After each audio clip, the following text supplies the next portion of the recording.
Spam immersed in 30 liters, 8 gallons of water, Natalia was able to get water from the plant's industrial tanks.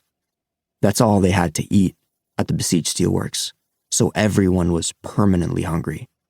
Every day, every second could have been their last. The people who got out of there alive had various culinary requests. Some of them wanted pizza, while others longed for sushi or a juicy steak. The first thing Natalia ate was a slice of bread and butter. Just like the women who survived the Great Famine, who still think of a plain piece of bread as the greatest treat they can imagine. So people's tastes don't change when they've been to hell and back. Nor does politics change in Russia, the country that has built its power with a knife and fork and famine.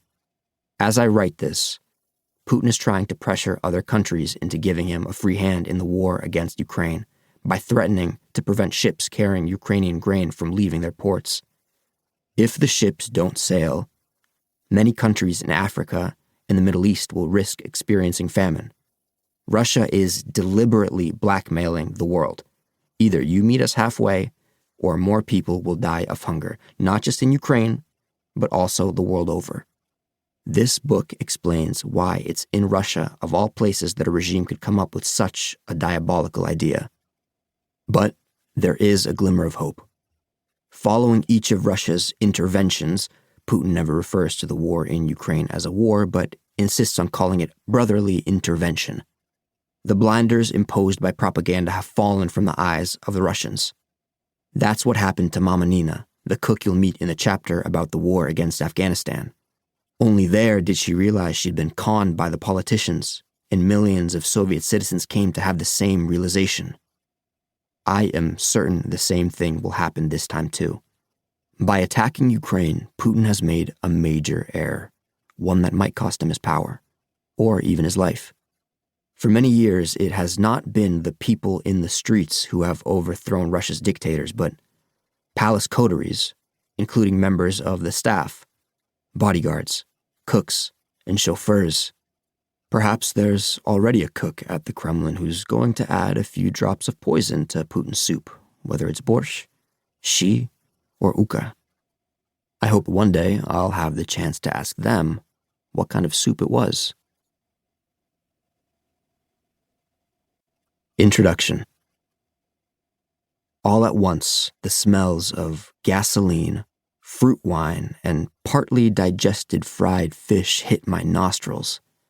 The gasoline was coming from a cutter that had headed out to sea around an hour ago, and the wine and fish must have been from the stomach of the drunken janitor who had thrown up under my window.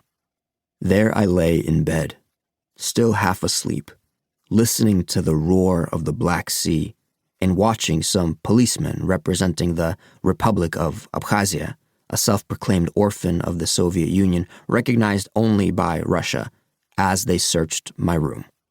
In the doorway stood the flustered manager of the holiday resort where I was perching for the night, repeating, not exactly to me and not exactly to the policeman, "Not meant to be here. I don't know how he got here." He was telling the truth. He didn't know.